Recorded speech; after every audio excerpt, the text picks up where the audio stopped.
Hello guys, welcome to the Subah digital school. आज हम class को आगे बढ़ाते हैं। क्या सीख रहे हैं आज हम लोग? सबसे मेन अपना बैलेंस शीट। बैलेंस शीट क्या बताता है? आपका किसी भी कंपनी का फाइनेंशियल पोजीशन, ठीक है। और अभी हम लोग जो इस चैप्टर में सीख रहे हैं बैलेंस शीट, वो कौन सी सीख रहे हैं, किसके लिए सीख रहे हैं? सोल प्रोप्राइटर के लिए। क्लियर? इसका कोई फॉर्मेट नहीं, सिर्फ क्या है, राइट हैंड साइड और लेफ्ट हैंड साइड है आपके। क्लियर? हम जब लोग 12th क्लास में सीखेंगे तब आपको कंपनीज एक्ट के अकॉर्डिंग बैलेंस शीट सीखनी पड़ेगी। अभी हम लोग सिर्फ सोल प्रोप्राइटर के हिसाब से, एकल स्वामित्व के हिसाब से बैलेंस शीट सीख रहे हैं। बैलेंस शीट को प्रिपेयर किया, बैलेंस शीट का एक स्टेटमेंट है जो प्रिपेयर किया जाता है फॉर शो करने के लिए financial position of business summarising its assets and liabilities में, ठीक है। गिवन डेट, उस पर्टिकुलर डेट के दिन उस बिजनेस में क्या उसकी असेट्स और क्या लायबिलिटीज है, ठीक है। पोजीशन चेक करने। अब आपको पूछे कोई भी कि ना किसी भी कंपनी, किसी भी बिजनेस की पोजीशन कहाँ से चेक होती है, कौन से स्टेटमेंट से चेक होती है, तो बैलेंस शीट से, ठीक है। और बाकी इनकम स्टेटमेंट कौन शो करता है? P&L। आपको पूछ सकता है कि बैलेंस शीट क्या है, स्टेटमेंट है या फिर अकाउंट से? तो बैलेंस शीट क्या हमेशा एक स्टेटमेंट है। ऐसे समय बैलेंस शीट क्या स्टेटमेंट है और बैलेंस शीट क्या शो करता है आपको? किसी भी कंपनी, किसी भी अकाउंट, किसी भी बिजनेस की पोजीशन उस पर्टिकुलर डेट के दिन, उसके पास कितनी असेट्स और कितनी लायबिलिटीज है। क्लियर? फिर हम लोग क्या पढ़ेंगे? असेट्स रिफ्लेक्ट डेबिट बैलेंस और लायबिलिटीज क्या रिफ्लेक्ट करती है? Credit balance. हमेशा रखना है बैलेंस शीट में टू और बाय नहीं है। अभी तक हमने ट्रेडिंग और P&L अकाउंट बनाए थे, उसमें हमेशा लिखा था टू साइड और by side, to debit side था और बाय क्रेडिट साइड था। सारे इनकम क्रेडिट साइड आती थी और सारे एक्सपेंस टू साइड आते थे। पर हम लोग बैलेंस शीट में इस तरह से ही बनाएंगे, पर बैलेंस शीट में आपके टू और बाय से कोई डिनोट नहीं करना है। सिर्फ कैसा फॉर्मेट है हम ये भी पढ़ लेते हैं, ठीक है। इस तरह से बैलेंस शीट बनेगी। बैलेंस शीट में क्या लिखोगे आप? हमेशा एज ऑन, उस पर्टिकुलर डेट के दिन बैलेंस शीट एज ऑन, है ना। 31 मार्च है। फिर कैसे बनता है? ये इस तरह से ये अकाउंट बनता है सिंपल अपना। इधर लायबिलिटीज, इधर उसके अमाउंट, फिर इधर अपना असेट्स और इधर इसका अमाउंट। ऐसे लायबिलिटी आप कह सकते हो कि लेफ्ट हैंड साइड है ना, इधर डेबिट क्रेडिट नहीं, इधर लेफ्ट हैंड साइड और राइट हैंड साइड की बात होगी। लेफ्ट हैंड साइड और राइट हैंड साइड हमेशा पूछे, एग्जाम में पूछा, अगर लेफ्ट हैंड साइड आपके कौन सा आता है, तो लायबिलिटीज आपके किस साइड आती है? Left hand side. और राइट हैंड साइड क्या आता है आपके? Assets. Clear? Liabilities plus capital किस साइड आएंगे आपके? Left hand side. और राइट हैंड साइड क्या आएगी आपकी? असेट्स। फॉर्मेट भी यही है, लायबिलिटीज अमाउंट, असेट्स अमाउंट। फिर पढ़ा हमने ये, it is prepared at the end of the accounting period after the trading and P&L। हमेशा बैलेंस शीट कब बनेगी? आपकी ट्रेडिंग और P&L के बाद। ट्रेडिंग और P&L के बाद क्या बनती है आपकी? Balance sheet. बैलेंस शीट क्या आपकी? फाइनेंशियल पोजीशन चेक करती है किसी भी बिजनेस की। क्लियर? फिर it is called balance sheet because it is a statement. Balance sheet क्या हमेशा एक स्टेटमेंट है जो लेजर अकाउंट से have not been transferred to trading and P&L account and are to be carried forward to the next year within the help of opening entry made in the journal in the beginning of the next year। ठीक है, मतलब क्या है, जैसे भी हम लोग कोई बैलेंस शीट में लिख रहे हैं ओपनिंग, वो सब कहाँ जाएगा? क्लोजिंग में भी। जैसे बैलेंस शीट में हमने लिखा कि मशीन आपके पास आज 10,000 की है, तो इस साल की मशीन 10,000 की, तो नेक्स्ट ईयर जब बनाएंगे बैलेंस शीट तो फिर से आपको क्या आएगी? बैलेंस शीट में मशीनरी। क्लियर? उस पर एप्रिसिएशन वगैरह लगेगा, आगे पढ़ेंगे हम लोग सेकंड चैप्टर अपना एडजस्टमेंट का, अभी बिना एडजस्टमेंट के हम लोग पढ़े। अब प्रिपेयर करना balance sheet. All the accounts of asset, liabilities and capital are shown in the balance sheet। आपके बैलेंस शीट में कौन शो होते हैं? assets, liabilities और कैपिटल, ठीक है। assets, liabilities और कैपिटल। liabilities और कैपिटल किस साइड आते हैं? Left hand side. और assets कहाँ आती है आपकी? हमेशा राइट हैंड साइड। फिर क्या बोला इसने? Accounts of capital and liabilities are show of the left hand side. देखो ये रहा अकाउंट्स ऑफ किसके? कैपिटल, लायबिलिटीज कहाँ शो होते हैं? Left hand side. फिर उसको क्या कहते हैं? Known as a liabilities. उसको क्या कहते हैं? जो लेफ्ट हैंड साइड में आपके शो होते हैं उसको क्या कहते हैं? लायबिलिटीज। फिर बोला इसने assets and other debit balance. Assets और उसके कोई भी और अदर डेबिट बैलेंस है वो कहाँ आएंगे आपके? On the right hand side, known as assets, ठीक है। असेट्स और कोई भी अदर डेबिट बैलेंस हम देखेंगे अभी, ठीक है, वो सब कहाँ आएंगे आपके? Right hand side. उसको क्या कहते हैं हम लोग? असेट्स हेडिंग देते हैं। क्लियर?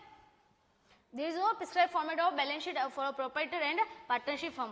जो हम लोग अभी पढ़ रहे हैं बैलेंस शीट का ये फॉर्मेट पढ़ रहे हैं, ये कोई प्रिस्क्राइब फॉर्मेट नहीं है, ठीक है। क्यों? किसके लिए हम पढ़ रहे हैं? हम लोग सोल प्रोप्राइटर और पार्टनरशिप फर्म के लिए। जब हम लोग अभी हमने बात की 12th क्लास में पढ़ेंगे, तब पढ़ेंगे कंपनी के लिए, तो उसके लिए कौन सा पढ़ेगा? कंपनी एक्ट 2013 और पार्ट शेड्यूल कौन सा? थर्ड, पार्ट 1, वो हम लोग कब पढ़ेंगे? 12th क्लास में, ठीक है। अभी आप लोग जो पढ़ रहे हो उसका कोई प्रिस्क्राइब फॉर्मेट नहीं है, कहीं फॉर्मेट नहीं देखा, सिर्फ अपन ने सुविधा के हिसाब से बनाया कि लेफ्ट हैंड साइड हमेशा आएगी आपकी लायबिलिटीज और राइट हैंड साइड आएगा आपका हमेशा ही असेट्स। ये याद रखना, एमसीक्यू में पूछ सकते हैं, फिर इन द ब्लैंक से पूछ सकते हैं लेफ्ट हैंड साइड कौन से आते हैं, है ना। बैलेंस शीट क्या है? स्टेटमेंट है। P&L क्या है? बैलेंस शीट स्टेटमेंट है। बैलेंस शीट कब बनता है आपके? ऑल फाइनेंशियल अकाउंट्स को क्लोज करने पे बनता है, ठीक है। ऑन पर्टिकुलर डेट का दिन बताता है वो टाटा। फिर horizontal format in which the balance sheet is prepared is shown as the figure. ठीक है, अब आपका कौन सा फॉर्मेट है, हॉरिजॉन्टल है या वर्टिकल, तो बैलेंस शीट कौन सा फॉर्मेट बनता है, हॉरिजॉन्टल। वर्टिकल क्या होता है, सीधा सीधा ही चलता है, हॉरिजॉन्टल क्या होता है, ऐसे, तो लायबिलिटीज अमाउंट, असेट्स अमाउंट। ठीक है, ये हॉरिजॉन्टल है, कौन सा फॉर्मेट है, हॉरिजॉन्टल, और वर्टिकल में सीधा ही। जब आप कंपनी की सीखोगे तो क्या लिखोगे, लायबिलिटीज पहले लिखेगा, आइए पहले लायबिलिटीज हेडिंग, फिर आएगा उसका असेट्स का। अभी हम लोग क्या सीख रहे हैं, हॉरिजॉन्टल, इसलिए liabilities amount, asset amount, clear ऐसे में। फिर ये बैलेंस शीट का फॉर्मेट आपको दे दिया, क्या दिया इसने, कैपिटल दिया, ऐड प्रॉफिट, कौन सा प्रॉफिट, नेट प्रॉफिट। ये नेट प्रॉफिट कहां से निकला आपने, P&L अकाउंट से, हमने ट्रेडिंग बनाया था, फिर P&L बनाया था, P&L में आपको आया था net profit to net profit या बाय नेट लॉस आया था। तो अगर प्रॉफिट होगा तो ऐड हो जाएगा, लॉस होगा तो यहाँ से लेस हो जाएगा। हमेशा कैपिटल में प्रॉफिट ऐड होता है, लॉस लेस होता है। फिर कैपिटल में एक और क्या चीज ऐड होती है आपकी, ड्रॉइंग्स सॉरी लेस होती है। देखो कैपिटल में ऐड होता है प्रॉफिट और लेस होती है आपकी ड्रॉइंग्स। ठीक है, अच्छी समझ। फिर लिखा है long term loan, short term loan, sundry creditors, bills paper और bank overdraft. Long term loan मतलब कि आपने बैंक से अपने रिश्तेदार से लोन ले रखा है, पर वो कौन, लॉन्ग टर्म कब, 1 साल से ज्यादा के लिए। शॉर्ट टर्म में जो 1 साल के अंदर ही ड्यूरिंग पेमेंट करना आपको। सन्ड्री क्रेडिटर्स मतलब सन्ड्री मतलब होता है अकाउंट्स में टोटल, है ना, एक और कीवर्ड सन्ड्री जहां भी देख लो मतलब क्या, टोटल में। सन्ड्री मीन्स क्या, टोटल, क्लियर। तो टोटल आपके क्रेडिटर्स कितने, वो अब देखो क्रेडिटर्स हमारे राम, पूरे साल में आपने क्रेडिटर्स चार्ज की होगी, राम को उधार में माल बेचा होगा, श्याम को बेचा होगा, घनश्याम को, हरीश, मनीष, सबको, तो उन सबका अलग अलग पर्टिकुलर नाम तो लिखोगे नहीं आप लोग, इसलिए उसने क्या दे दिया, सन्ड्री, है ना, टोटल में इतने क्रेडिटर्स हुए आपके इस साल में। फिर बिल्स पेबल, बिल्स पेबल आपके चैप्टर में नहीं, पर बिल्स पेबल क्या है, जब हम सन्ड्री क्रेडिटर्स देते हैं तो बिल्स पेबल आता है। ठीक है, आपकी लायबिलिटी, शॉर्ट टर्म लायबिलिटीज है। बैंक ओवरड्राफ्ट, बैंक से ओवरड्राफ्ट की क्या सुविधा थी, बैंक ओवरड्राफ्ट क्या था, एक सुविधा देता है आपको, एक फैसिलिटी देता है, जिसमें क्या होता है कि आप अगर अपने बैलेंस आपके पास 10,000 का है और आपको 20,000 चाहिए इंस्टेंट, तो बैंक अपने ग्राहकों को सुविधा देता है कि 10,000 आप उस टाइम निकाल सकते हो, कुछ लाइफ टाइम, कुछ पीरियड के लिए, एक शॉर्ट टर्म पीरियड के लिए आपने पैसा निकाला, वो उसे कहते हैं बैंक ओवरड्राफ्ट। अभी ये लायबिलिटी साइड आपका खत्म हुआ, अब हम लोग मूव करते हैं असेट साइड पे। असेट में क्या है, furniture, cash, bank, goodwill, intangible assets है। सन्ड्री डेटर्स, टोटल डेटर्स आपके कितने हुए, आपने जिसने आपसे उधार में माल खरीदा होगा, है ना। सन्ड्री डेटर्स कौन होते हैं, जिनको आप उधार में माल बेचते हो, वो आपके लिए क्या असेट्स है, क्योंकि एक टाइम के बाद पैसा देंगे, और आपने जिस दिन से उधार में माल खरीदा होगा वो कौन, आपके सन्ड्री क्रेडिटर्स। ये सन्ड्री डेटर्स कौन, जिससे आपने उधार में माल बेचा होगा। लैंड एंड बिल्डिंग, फिर क्लोजिंग स्टॉक। क्लोजिंग स्टॉक हमने ट्रायल बैलेंस में देखा था, और ये तो कुछ नहीं। अब देखो मेन आया, ये एक अंकित वाला सबसे पहले वाला चल रहा है एग्जाम्पल, है ना, हम ये नहीं पढ़ते, हम कुछ और पढ़ते हैं। अब देखो फिर से हमने पहले पढ़ा था रिलेवेंट टर्म्स किसके लिए, ट्रेडिंग और P&L के लिए। अब हम लोग पढ़ रहे हैं relevant terms in balance sheet. Balance sheet में कौन कौन सी रिलेवेंट टर्म्स है, ऐसे तो मोस्टली हमने पढ़ रखी है, पर तो भी बार फिर से रिकॉल कर लेते। ठीक है, करंट असेट्स, सबसे पहले कौन सी है, करंट असेट्स। करंट असेट ये क्या लिखा हुआ है, items which are generally included in balance sheet are explain show, explain below, है ना, आपने एक्सप्लेन करा। कौन सी, पहले करंट असेट्स। करंट असेट्स ऐसी असेट जो 1 साल के अंदर कैश में कन्वर्ट हो जाएगी, है ना, जो 1 साल में अंदर कैश में कन्वर्ट हो जाएगी, वो क्या आपकी करंट असेट्स। आई थी समय क्या शो दे रहा है आपको, current assets are those which are either in form of a cash or can be converted into cash within a year, है ना, 1 साल के अंदर आपको कैश में कन्वर्ट करके कौन देगा, करंट असेट्स। जैसे कि एग्जांपल के लिए लिख रखा है कैश इन हैंड, मतलब आपके पास कितना बैंक में कितना पैसा है, आपके पास नकद कितना है ना, वो, और आपके बिल्स रिसीवेबल है, स्टॉक ऑफ रॉ मटेरियल है, semi finish goods, sundry debtors, short term investment, prepaid expense. ठीक है, शॉर्ट टर्म इन्वेस्टमेंट आपने 1 साल के अंदर इन्वेस्टमेंट कर रखा है, जो आपको वापस बेनिफिट मिल जाएगा। फिर प्रीपेड एक्सपेंस, ऐसे एक्सपेंस जो आपने जल्दी पेमेंट कर लिए, इस साल का पेमेंट नहीं था, इस साल का खर्चा नहीं था, तो भी आपने पेमेंट कर दिया, वो कौन सा है, प्रीपेड एक्सपेंस। और ये कौन सा था, शॉर्ट टर्म करंट असेट्स आपकी। ठीक है, करंट असेट्स है, करंट का मतलब ये था शॉर्ट टर्म। फिर अब करंट लायबिलिटीज, ऐसी लायबिलिटीज जो आपको 1 साल के अंदर पेमेंट करनी है। असेट्स में क्या आपको पेमेंट मिलेगा, और लायबिलिटीज में आपको पेमेंट देना है ना, आप पे एक बोझ है, एक पे आप पे बर्डन है कि आपको चुकाना ही चुकाना है ना, चुकाना कब है, वो भी विद इन अ ईयर। अगर आपको कोई भी रुपए विद इन अ ईयर चुकाना है तो कौन से बनेंगे, करंट लायबिलिटीज। जैसे कि एग्जाम्पल के लिए दे रखा है कि देखो करंट असेट्स, बैंक ओवरड्राफ्ट है, बिल्स पेबल, बिल्स रिसीवेबल किसका पार्ट बनता है, करंट असेट्स का। बिल्स पेबल किसका पार्ट, पेबल है ना, पे करना है, तो किसका पार्ट बनेगा, आपके लायबिलिटीज का। फिर डेटर्स में अगर याद है तो डेटर्स क्या है, डेटर्स डी से स्टार्ट होता है डेबिट साइड, और डेबिट साइड किसका आता है करंट असेट्स का, ठीक है। क्रेडिटर्स सी से स्टार्ट हो रहा है, तो सी से कहां से आएगा आपकी लायबिलिटीज है, सी क्रेडिटर्स क्रेडिट बैलेंस किसका होता है जनरली लायबिलिटीज का, तो कौन सी लायबिलिटी वो करंट लायबिलिटीज आपकी, इस तरह से भी याद रख सकते हैं हम लोग, ठीक है। Short term loan, outstanding expense, ऐसे एक्सपेंस जो अभी तक आपने पेमेंट नहीं किए, आपको पेमेंट करनी चाहिए पर अभी तक आपने पेमेंट नहीं है, आपकी ऐसी लायबिलिटी है आउटस्टैंडिंग है, क्लियर। फिर हमने पढ़ा फिक्स असेट्स, है ना, हमने पढ़ रखा है कि असेट्स के दो टाइप होते हैं, शॉर्ट टर्म और लॉन्ग टर्म, या करंट और नॉन करंट और फिक्स्ड, चीज आई समझ। देखो या तो शॉर्ट टर्म कह सकता है या लॉन्ग टर्म कह सकता है, या फिर कह सकता है करंट या फिर नॉन करंट और फिक्स्ड भी। फिक्स एसेट मतलब कि नॉन करंट एसेट्स भी हम सोच सकते हैं। अब ऐसी एसेट्स जो आपको एक साल से ज्यादा पेमेंट करके देगी, मतलब एक साल के अंदर नहीं, एक साल से ज्यादा के लिए बेनिफिट देगी। जैसे आपने मशीनरी खरीदी है आज, या अपने बिजनेस में कोई भी मशीन लाई है, या अपने घर में एसी भी लाई है, तो क्या ऐसी आपकी नॉन करंट एसेट्स है, फिक्स एसेट्स है, जो एक साल के अंदर आपको बेनिफिट नहीं देती, एक साल से ज्यादातर बेनिफिट देती है ना। ऐसा तो नहीं कि मैं आज एसी लाई फिर 4 दिन बाद वापस रिप्लेस किया, 10 दिन बाद वापस रिप्लेस किया, नहीं एसी लगा, ऐसा तो करते। हम लोग कोई भी मशीन खरीदते हम लोग क्या सोचे खरीदे कि कम से कम 4-5 साल तो चले, 4-5 साल तो उसका यूज ले, है ना। तो क्या आपके fix assets, non current assets. Fix asset ऐसी दो एसेट्स जो which are held on a long term base in the business, जो बिजनेस में लॉन्ग टर्म के लिए रहे, वो क्या रहते हैं आपकी फिक्स एसेट्स या लॉन्ग टर्म एसेट्स, जिसके आपको रीसेल का पर्पस नहीं है। अगर कोई भी आप आइटम ला रहे हो रीसेल करने के लिए ला रहे हो, तो वो आपका लॉन्ग टर्म एसेट्स या फिक्स एसेट्स नहीं कहलाएगी, ठीक है। एग्जांपल के लिए जैसे कि क्या है, लैंड है, बिल्डिंग है, प्लांट, फर्नीचर, फिक्सचर, ये सब कैसी आपकी लॉन्ग टर्म एसेट्स। एग्जांपल में पूछ सकता है कि फिक्स एसेट्स क्या कौन सी होती है ना। फिक्स एसेट्स के दो नाम लिखो, तो land and building, plant and machinery. फिर इनटेंजिबल एसेट्स, अब फिक्स एसेट्स या नॉन करंट एसेट्स के भी दो पार्ट है, टेंजिबल और इनटेंजिबल। इनटेंजिबल एसेट्स ऐसी एसेट्स जिसको हम देख नहीं सकते, छू नहीं सकते, सिर्फ फील कर सकते हैं, है ना। सो क्या हम लोग फील कर सकते हैं, वो कैसी इंटेंजिबल एसेट्स। और टेंजिबल एसेट्स ऐसी एसेट्स जिसको हम देख भी सकते हैं, छू भी सकते हैं, क्लियर। जैसे कि लैंड और बिल्डिंग किसका पार्ट है, टेंजिबल एसेट्स का। इनटेंजिबल एसेट्स का गुडविल है, पेटेंट है, कॉपीराइट है, ये कैसे आपके इनटेंजिबल एसेट्स। देखो which can not be seen और टच, जिसको हम नहीं तो देख सकते और नहीं छू सकते, वो कैसे एसेट्स आपकी इंटेंजिबल, जैसे गुडविल है, पेटेंट है, ट्रेडमार्क है, some example of intangible assets, clear. फिर इन्वेस्टमेंट्स, अब इन्वेस्टमेंट्स तो देखो funds in government security shares of a company based on a cost price, if no the date of presentation the balance sheet the market price of investment is lower than the cost price which affect by तो balance sheet. देखो अब investment या तो short term भी हो सकती है या फिर लॉन्ग टर्म भी, जैसे दे रखा है कि इन्वेस्टमेंट आपकी इन्वेस्टमेंट है, तो आपकी लॉन्ग टर्म एसेट भी बन सकती है और शॉर्ट टर्म भी हो सकती है, ठीक है। वो तो ले हो लॉन्ग टर्म इन्वेस्टमेंट या शॉर्ट टर्म इन्वेस्टमेंट, उसके हिसाब से बाइफिकेशन कर लेना। लॉन्ग टर्म लायबिलिटीज अभी हमने पढ़ा, fix assets, non current assets, उसी तरह से क्या लॉन्ग टर्म लायबिलिटी जो एक साल के अंदर पेमेंट नहीं करना, आपको एक साल के बाद पेमेंट करना है ना। उसका भी तो जैसे कि आपने लोन ले रखा है बैंक से, तो क्या होता है उसकी किस्त कम से कम 2-4 साल चलती है, या एक साल से ज्यादा के लिए हम लोग लोन लेते हैं। जैसे होम लोन लिया तो 20 साल का होम लोन लिया, तो 20 साल क्या है long term loans, long term liabilities जो एक साल से ज्यादा के लिए चलते हैं। All liabilities other than the current liability, सारी लायबिलिटी जो अदर देन करंट लायबिलिटी वो कैसे कहलाएगी, नॉन करंट लायबिलिटीज या लॉन्ग टर्म लायबिलिटीज। जैसे कि आप कब पे करनी है आपको, आफ्टर 1 ईयर, है ना। अगर after 1 year of the balance sheet के आफ्टर 1 ईयर है पे करने के लिए, वो कौन सी रहेगी long term.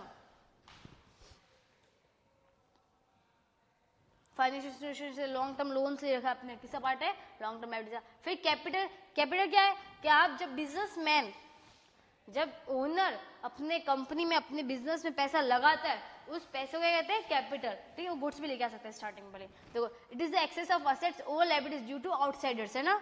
It represent the amount originally contribute by the proprietor या फिर पार्टनर ने जो ओरिजिनली कंट्रीब्यूट किया उसको क्या कहते हैं हम लोग कैपिटल।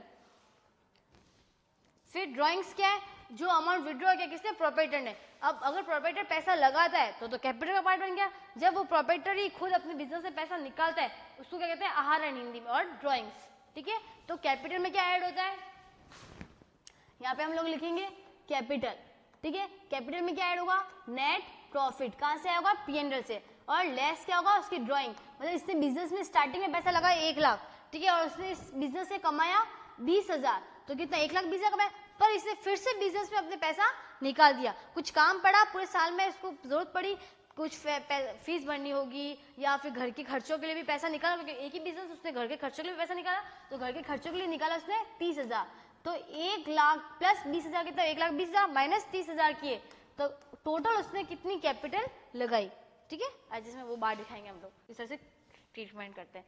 ये तीनों चीजें हो गई अपनी, देखो लिखा है this show by way of deduction from capital in the balance sheet. Balance sheet में ड्राइंग को कहाँ शो करते हैं हम लोग, कैपिटल में से माइनस करके। अभी हमने यही किया। अब हम लोग क्या पढ़ेंगे, marshalling and grouping of assets and liabilities का, ठीक है। अब major concern of accounting is about preparing and presenting the financial statement, the information provide should be decision useful for the users. देखो अब देखो किसी भी कंपनी की बैलेंस शीट हमको क्या बताती है, उसकी पोजीशन मार्केट में, क्या पोजीशन, क्या उस पर्टिकुलर डेट के दिन उसके पास असेट्स और लायबिलिटीज है। तो हम लोगों को क्या डिसीजन लेने में हेल्प करेगा, कौन कौन को, जैसे कि मुझे रिलायंस की, अगर रिलायंस का शेयर खरीदना है तो मैं उससे क्या चेक करूंगी, उस दिन की बैलेंस शीट कि उसके पास आज कितना असेट्स और कितनी लायबिलिटीज है, क्या इसके पास ज्यादा है, क्या अगर इसने लोन ज्यादा ले रखा है, अगर इसने मार्केट से ज्यादा लोन उठा रखा है तो मैं थोड़ा इन्वेस्ट होगी, क्योंकि उसको लोन के लिए पेमेंट करना पड़ेगा, तो और हमारा नुकसान ही करवाएगी कंपनी। अगर उसके पास लोन्स कम है तो क्या सोचोगे नहीं कंपनी अच्छी है ना, इसने ज्यादा पैसा इन्वेस्ट कर रखा है कहीं ना कहीं, तो उसको भी पैसा मिलता रहेगा। इन्वेस्टमेंट का पैसा डिविडेंड, आप कहीं भी इन्वेस्ट करते हो आपको क्या उसके बाद में उसके पे इंटरेस्ट मिलता है या डिविडेंड जैसा कुछ भी आइटम मिलती है आज चीज में। तो पर उसने अगर लोन लिया तो उसको क्या इंटरेस्ट का पेमेंट देना पड़ेगा, है ना, प्रीमियम चुकाना पड़ेगा, तो लॉस हो जाएगा बात। तो मैं क्या चेक करूंगी, फाइनेंशियल स्टेटमेंट उसके उस दिन के, ठीक है। तो वो क्या मेरे को हेल्प करेगी यूजफुल डिसीजन लेने के लिए कि मुझे इस जगह इन्वेस्ट करना है या फिर नहीं करना है, उस पर्टिकुलर कंपनी के दिन उस पर्टिकुलर कंपनी में मुझे उस दिन इन्वेस्ट करना है चाहिए या फिर नहीं करना चाहिए, वो कौन दिखाएंगे, अपने फाइनेंशियल स्टेटमेंट कंपनी के।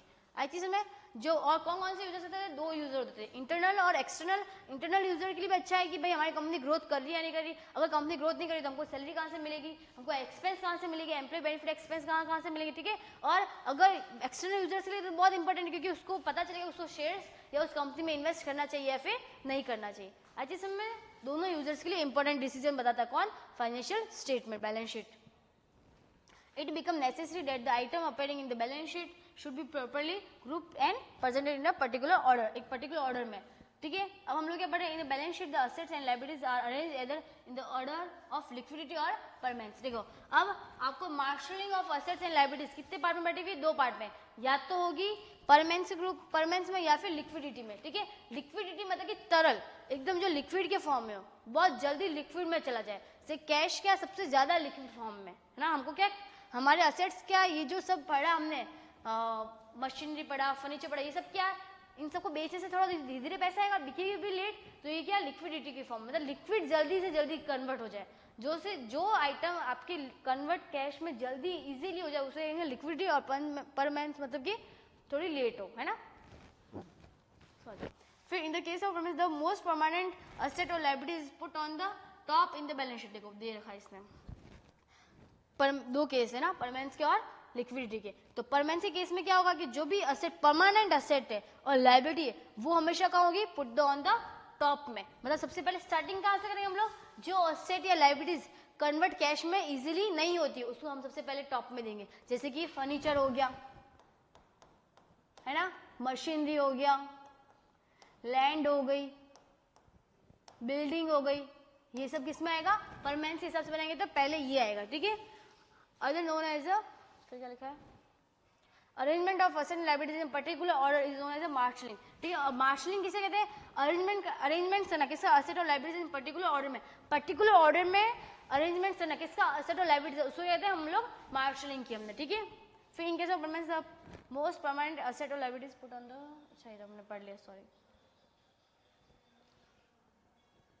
फिर in the balance sheet of Ankit, ये तो अंकित का एग्जांपल दे रखा है। अब ये किसके हिसाब से, इन ऑर्डर ऑफ परमानेंस, देखो आप दोनों में अंतर देखो, है ना, दिख रहा है आपको, इन ऑर्डर ऑफ परमानेंस और इन ऑर्डर ऑफ लिक्विडिटी, क्या अंतर है, फॉर्मेट सबका सेम ही है, ठीक है, फॉर्मेट दोनों के ऑर्डर में सेम है, पर क्वेश्चन में शायद पूछ सकता है एग्जाम में कि बैलेंस शीट के कितने ऑर्डर है, तो 2 ऑर्डर, कौन कौन से, परमानेंस और लिक्विडिटी। तो परमानेंस और लिक्विडिटी कैसे ऑर्डर बनता है वो आपको शो करो, तो कैसे शो करोगे आप लोग, परमानेंस में क्या आएगा, पहले कैपिटल, फिर उसमें ये वही ऐड होगा, प्रॉफिट लेस हो जाएगी ड्राइंग, अगर ड्राइंग हुई तो एग्जाम में, ठीक है, बाकी कंपल्सरी नहीं है। फिर 10% का आपने लॉन्ग टर्म लोन लिया होगा तो, और क्रेडिटर्स, ठीक है। आपको जनरली किसके हिसाब से बनाना है, हमेशा इसके हिसाब से, बैलेंस शीट हमेशा किसके हिसाब से, परमानेंस के हिसाब से।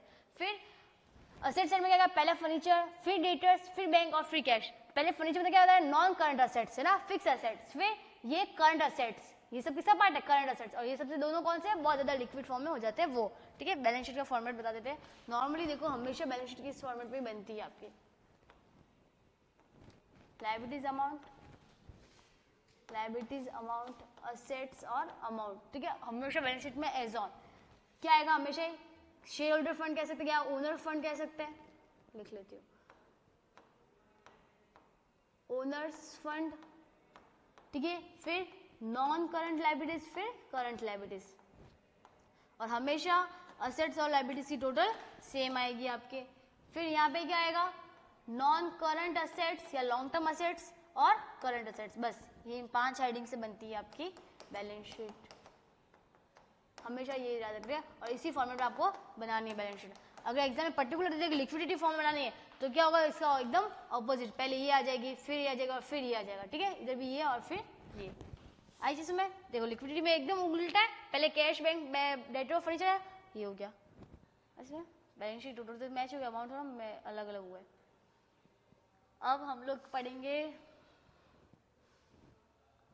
ग्रुप में, ग्रुप जैसे वही ओनर फंड, ओनर फंड के अंदर आपको लिखना है कैपिटल, ऐड करना है प्रॉफिट है तो वो, और लेस करनी है अगर ड्राइंग की था आपने वो। नॉन करंट लायबिलिटीज किस चीज के मिलकर बनेंगे, लॉन्ग टर्म लोन्स के लिए होंगे, या फिर बैंक लोन है, होम लोन है, जो भी नाम लिखे वो। करंट लायबिलिटीज बनेगी क्रेडिटर्स है आपके, बिल्स पेबल है, ऐसे। नॉन करंट में लैंड है, बिल्डिंग है, फर्नीचर है। करंट में डेटर्स है, बिल्स रिसीवेबल है, कैश है, बैंक है, ये सब इसके पार्ट्स। ऐसे देखो लिखा है ना, देखो ये हेडिंग ओनर फंड में हमने भी लिखा ओनर फंड, फिर नॉन करंट लायबिलिटीज में नॉन करंट लायबिलिटीज, फिर करंट लायबिलिटीज, फिर नॉन करंट असेट्स और करंट असेट्स का पार्ट। क्लियर। अब इसने डू इट योरसेल्फ में also group the ledger logical heads, है ना। देखो इसने देखा कि arrange the following item in the order of both permanence and liquidity, आपको दोनों के ऑर्डर में बतानी है, परमानेंस के और लिक्विडिटी के ऑर्डर में, ठीक है। फिर आपको बताना है also group them under logical head, जो उनके हेड्स आते हैं उसके अंदर आपको बताना है, ठीक है। लायबिलिटीज दे रखा है और असेट्स देखा है। अब ऑर्डर ऑफ परमानेंस में करें हम लोग तो सबसे पहले ऑर्डर क्या लिखेंगे, परमानेंस ऑर्डर क्या कहता है, नॉन करंट ओनर फंड कहता है। अगर ओनर सिक्योरिटी है, ये ओनर सिक्योरिटी, देखो एक क्वेश्चन करते हैं साथ में, डू इट योरसेल्फ का। पहले इन ऑर्डर ऑफ परमानेंस, देखो क्या लिखोगे, balance sheet in order of permanence, है ना। Liabilities amount, assets amount, liabilities amount, assets और अमाउंट, ठीक है। पहला सबसे पहले क्या लिखेंगे हम लोग, ओनर्स फंड कितने का है, ओनर्स इक्विटी, कुछ और है इसमें नहीं, ओनर्स इक्विटी, ठीक है। अमाउंट वगैरह नहीं, ओनर्स इक्विटी। फिर क्या हम लोग लिखते हैं, non current liability, non current liabilities में कौन कौन आएगा, तो long term loans, long term loans, फिर बस इतना ही है। फिर इधर आएगी हेडिंग करंट लायबिलिटीज, मैं हेडिंग का चेंज कर लेती हूँ, पेन का कलर,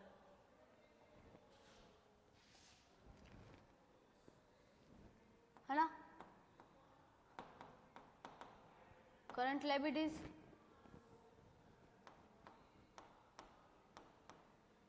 नॉन करंट लायबिलिटीज और ओनर्स फंड।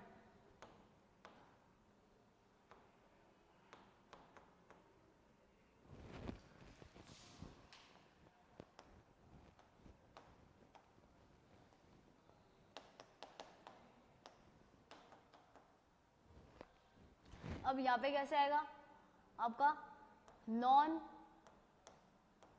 करंट असेट्स, फिर इधर करंट असेट्स, ठीक है।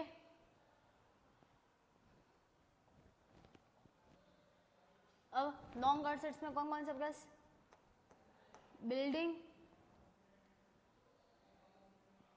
ओके बिल्डिंग ये, ठीक है, लैंड भी है ना, ठीक है। अब करंट असेट्स में कौन सा जाएगी, bills receivable, cash in hand, cash at bank, sundry debtors, finish goods, work in progress और रॉ मटेरियल, ऐसी समय। अब ये ऑर्डर कौन सा है, परमानेंस। अब ये क्या मैं कहूँ, ऑर्डर ऑफ लिक्विडिटी, एकदम ऑपोजिट कर लो, है ना। करंट लायबिलिटी से पहले लिख लो, फिर ओनर, फिर नॉन करंट लायबिलिटी से फिर ओनर्स फंड में लिख लो, फिर इधर भी करंट लायबिलिटी से पहले लिख लो और नॉन करंट एसेट्स को बाद में लिख लो। आई सर डू इट योरसेल्फ का पहला क्वेश्चन हुआ अपन से। अब आठवां एग्जाम्पल देखें एक बार, ठीक है। आठवां एग्जाम्पल में क्या बोल रहा है देखो, आपको पूरा क्वेश्चन कैसा आता है वो हम लोग सीख रहे हैं। क्या बोला आठवां एग्जाम्पल के प्रिपेयर करना, आपको बैलेंस दे रखे ट्रायल बैलेंस के, ठीक है। उसको आपको प्रिपेयर करना है ट्रेडिंग अकाउंट, P&L अकाउंट और बैलेंस शीट। आपको तीनों स्टेटमेंट्स बनाना है, ट्रेडिंग, P&L और बैलेंस शीट। हमने अभी तक सीखा है कि ट्रेडिंग और P&L का अकाउंट कैसा बनता है, साथ में बनता है। हेडिंग क्या देंगे, trading account and P&L account for the year ended, ठीक है। आपको दे रखा टाइम 31 मार्च 2017, नहीं दिया किसकी बुक्स में तो आपको ये भी नहीं लिखने की जरूरत है, ठीक है। सीधा लिखोगे trading and P&L account for the year ended 31 मार्च 2017। अब आपको इस पूरे क्वेश्चन में, नहीं क्वेश्चन है ना, हाँ, इस क्वेश्चन में आपको ढूंढना है कि कौन सी आइटम ट्रेडिंग में जाएगी और कौन सी आइटम P&L में जाएगी और कौन सी आइटम बैलेंस शीट में जाएगी। इससे क्या होगा, क्वेश्चन बहुत जल्दी इजी से हो जाएगा ना। हमको हमेशा क्वेश्चन पढ़ते पढ़ते ये ध्यान रखना है कि ये आइटम कहाँ जाएगी, ये आइटम कहाँ जाएगी, ये आइटम कहाँ जाएगी। इससे क्या बहुत ईजी हमको लिखना ही रहेगा, ठीक है।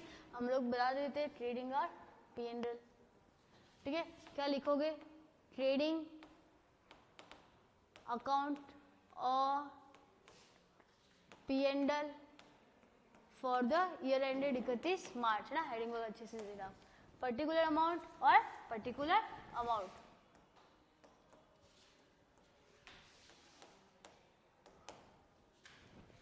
अब क्या क्या दे रखा हमको, सबसे पहले ट्रेडिंग बनाऊं तो ट्रेडिंग में क्या क्या जाएगा, कैरीज ऑन गुड्स परचेज और कैरीज ऑन गुड्स सोल्ड, ठीक है। भाड़ा लगा आपको खरीदते वक्त और भाड़ा लगा आपको बेचते वक्त, तो carries on goods purchase, purchase से सारे एक्सपेंस कौन से, डायरेक्ट एक्सपेंस, तो डायरेक्ट एक्सपेंस आपका आते हैं ट्रेडिंग अकाउंट में। तो पहला आइटम किसका, ट्रेडिंग का, और दूसरा आइटम किसका, आपका इनडायरेक्ट एक्सपेंस का, तो कहाँ जाएगा, P&L में, ठीक है। फिर मैन्युफैक्चरिंग एक्सपेंस, ये भी किसके, ट्रेडिंग के, है ना। एडवर्टाइजमेंट P&L का, एक्साइज ड्यूटी P&L का है। फैक्ट्री की लाइट किसका है, ट्रेडिंग का एक्सपेंस, है ना। फैक्ट्री की लाइट है, और ये ऑफिस की लाइट होती है कहाँ जाती है, आपके P&L में। फिर डेटर्स असेट्स का, बैलेंस शीट के। क्रेडिटर्स लायबिलिटी साइड में, बैलेंस शीट का पॉइंट है। डॉक एंड क्लियरिंग चार्जेस, मतलब कि आपने डॉक वाले का लगता है बंदरगाह होता है ना, अपने पोर्ट होता है ना, पोर्ट, उसके ऊपर माल छुड़वाने के लिए हम जो खर्चे देते हैं उसको कहते हैं डॉक एंड क्लियरिंग चार्जेस, और ये सब कहाँ आते हैं, आपके P&L ट्रेडिंग अकाउंट में। पोस्ट एंड टेलीग्राम आपके P&L अकाउंट में। फायर इंश्योरेंस प्रीमियम, ये भी कैसा, इनडायरेक्ट एक्सपेंस से कहाँ जाएगा, P&L में। पेटेंट इंटेंजिबल एसेट से कहाँ जाएगी, आपकी बैलेंस शीट की असेट साइड में। इनकम टैक्स आपका P&L का खर्चा है। फिर ऑफिस एक्सपेंस कहाँ जाएगा, आपके P&L में, देखो ऑफिस है इसलिए। अब इनकम टैक्स आपको एक और पॉइंट है, इनकम टैक्स कहाँ लेस होती है, आपकी इनकम आपकी पर्टिकुलर इनकम पे लगी तो कहाँ जाएगा, आपके कैपिटल में से भी लेस होगा, ठीक है गाइज। ये वाला पार्ट कल देखते हैं। Thank you guys.